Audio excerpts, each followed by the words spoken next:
Hello everyone, this is Priyanka. Welcome back to my channel GIP again. And हम फिर से एक नए इन्वेस्टमेंट आइडिया के बारे में डिस्कशन करेंगे, जो कि हम लास्ट कई सारे वीडियोस में कर चुके हैं already. And continuously I am giving ideas for the risk free investment completely. So we came with the next idea, which is the new idea. 3 ideas I've already discussed with you. So the first one was RD, which is recurring deposit, जो आप bank के through कर सकते हैं. Second one was gold investment, जो already मैंने discuss किया है कि कैसे आप उसको गोल्ड में इन्वेस्ट कर सकते हैं और कैसे आप प्रॉफिट ले सकते हैं. The third one which I have suggested, that was government bonds, which we have already discussed in detail, कि आप कैसे खरीद सकते हैं गवर्नमेंट बॉन्ड्स को और कैसे इन्वेस्टमेंट कर सकते हैं उसमें. Now the fourth idea we'll be discussing today. So I'll let you know what that idea is, in which you can do the investment and get the maximum profit. And actually जो आज का idea है वो best way है किसी भी चीज में इन्वेस्ट, कोई भी इन्वेस्टमेंट करने के लिए. That's a best option to get the best return, I would say, right?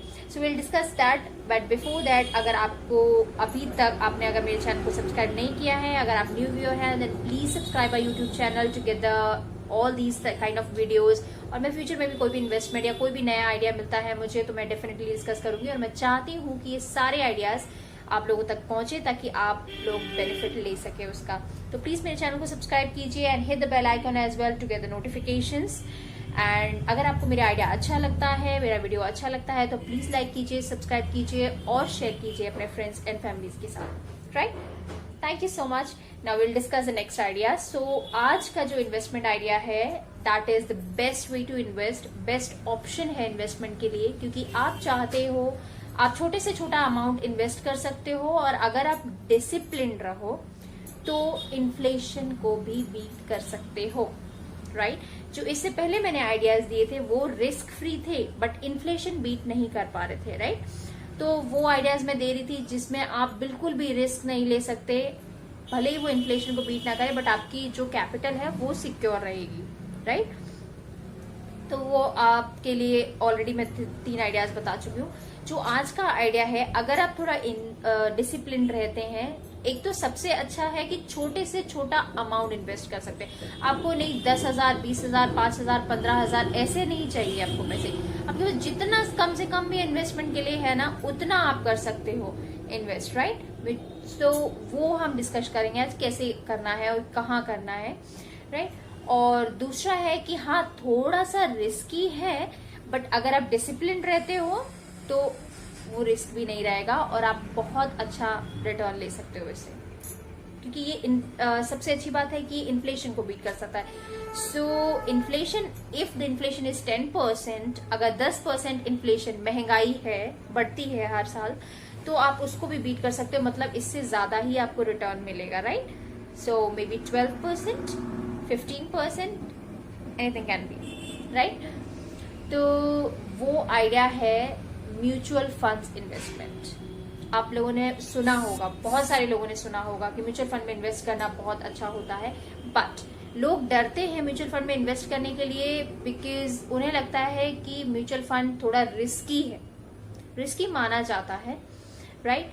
और आपने डिस्क्लेमर भी देखा होगा, आपने बहुत सारे एड्स आते हैं टीवी पे, उसमें भी डिस्क्लेमर में आता है, उसमें भी वार्न ही करते हैं, बताते हैं कि म्यूचुअल फंड बहुत बेस्ट है, but mutual fund investments are subject to market risk. Read all scheme related documents carefully. Right?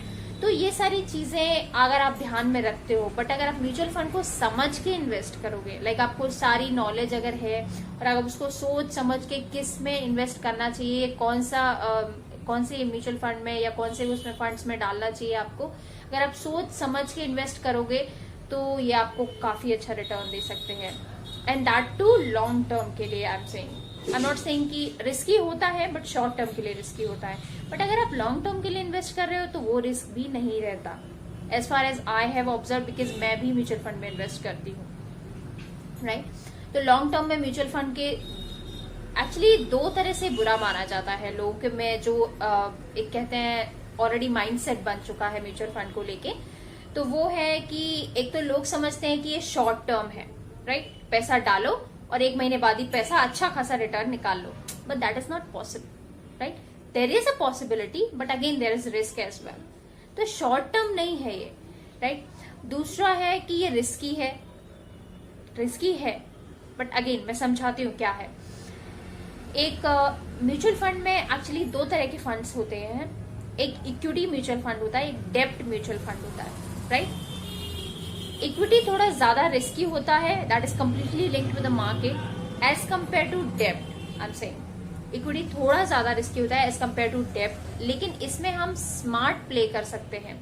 वो डिपेंड करता है आपकी रिस्क एपेटाइट कितनी है, right, how much risk you can take. अगर आप लॉन्ग टर्म के लिए कर रहे हो तो आप एंटिटी लाइक कंप्लीटली, अगर आपने जैसे फॉर एग्जांपल आपने 5 years या 10 years या 8 years थोड़ा सा लॉन्ग टर्म के लिए अगर आप कर रहे हो, तो आप लॉन्ग टर्म के लिए कर रहे हो तो इक्विटी में डाल सकते हो, not an issue at all.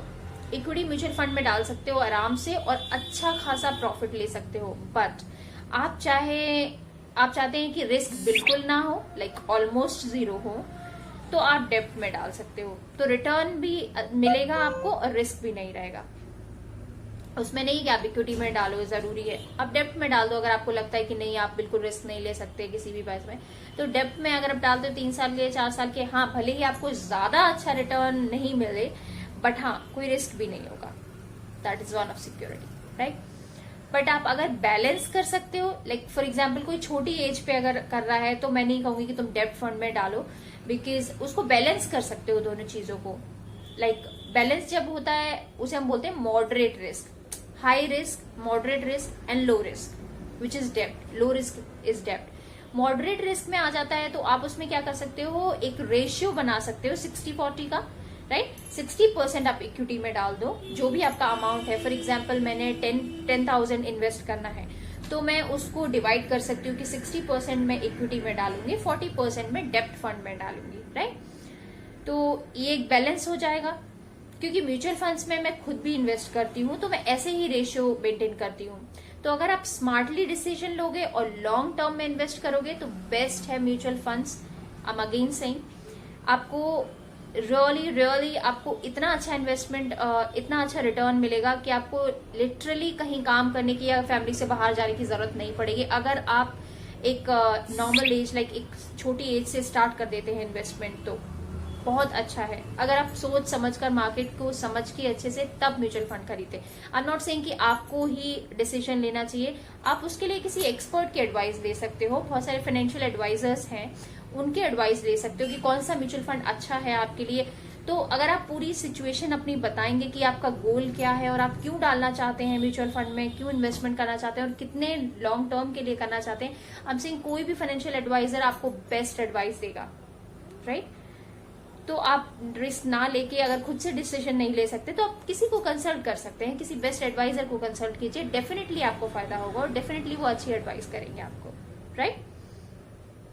और आप फिर भी अगर आप मुझसे डिस्कस करना चाहते हैं, because I am also a financial advisor, अगर आपको कुछ भी एडवाइस चाहिए या कुछ भी आप इन्वेस्ट करना चाहते हैं और आप चाहते हैं कि उसके बारे में मैं कंफर्म एक बार कर लूं किसी से, तो आप मेरा नंबर डिस्क्रिप्शन बॉक्स में मिल जाएगा आपको, व्हाट्सएप डिटेल्स आपको डिस्क्रिप्शन बॉक्स में मिल जाएंगी। आप कमेंट भी करेंगे, then I will reply for that, तो आप वो भी कर सकते हैं, not an issue at all. अगर आपके पास खुद फाइनेंशियल एडवाइजर कोई है, एक्सपर्ट है, तो आप उसकी राय लीजिए। आपके घर में कोई फाइनेंशियली ज्यादा एजुकेटेड है या फिर फाइनेंशियल अच्छे से समझता है, तो उससे एडवाइस लीजिए और अच्छे से इन्वेस्टमेंट कीजिए किसी भी म्यूचुअल फंड में, कौन से उसमें डालना चाहिए और कितने पैसे डालने चाहिए, ताकि आपको बैलेंस मेंटेन करके चले आप, राइट। तो शॉर्ट टर्म में भी अगर आपको अर्ली रिक्वायरमेंट हो या कुछ भी हो, उस टाइम पे भी आप निकाल सके, तो शॉर्ट टर्म के लिए भी इन्वेस्टमेंट कर सकते हैं म्यूचुअल फंड में। तो because on an average mutual funds I would say minimum अब तक की हिस्ट्री जो अगर आप एवरेज हिस्ट्री चेक करेंगे तो मिनिमम 12% की रिटर्न तो देता ही है हिस्ट्री के हिसाब से, which is really good. Because अगर आप जानते होंगे बैंक के बारे में, एफडी है, आरडी है, या कोई भी गवर्नमेंट बॉन्ड्स हैं, बहुत सारी चीजें, या फिर सेविंग अकाउंट में आप नॉर्मली भी पैसे रखते हैं, कोई भी चीज आपको 10% से ज्यादा रिटर्न नहीं देती। 10% is I am saying maximum to be honest with you. 6 to 7% return ही मिलता है बैंक से किसी भी चीज के लिए। बट अगर आपको 12%, that I am saying minimum 12%, it can go up to 14%, 15% और maybe 18% as well, in equity mutual fund, I'm saying. But again, I'm not saying to take risk, right? If you're not like risk savvy, if you cannot take high risk, then just go for the moderate risk, right? So that it will be balanced completely and you will not like suffer in future. तो minimum 12% की return अब भी अगर दिमाग में लेके चलते हैं तो अगर आपको 15% मिलेगा, that's well and good, right? But 12% is minimum, so you can expect like if it will go, it will be higher than 12% for sure, but it can go lower than 12% history के हिसाब से. But जितना हो सके invest कर start कर दीजिए, और बहुत बेस्ट होगा कि जितना जल्दी हो सके उतना जल्दी इन्वेस्टमेंट स्टार्ट कर दीजिए. That will be beneficial for you as well, because आपके पास टाइम भी होगा और आप अच्छे से इन्वेस्टमेंट भी कर पाएंगे, right? So till now this is the one which I want to discuss, which is mutual fund. तो आप मार्केट को अच्छे से समझिए, इन्वेस्टमेंट कीजिए, और अगर आपको किसी भी चीज में कोई एडवाइस चाहिए then I will be available all the time, right? And I will definitely come with the next investment idea as well. I'll try to give you the best knowledge, the best information, right? Till then, take care, bye bye, and thank you so much for watching.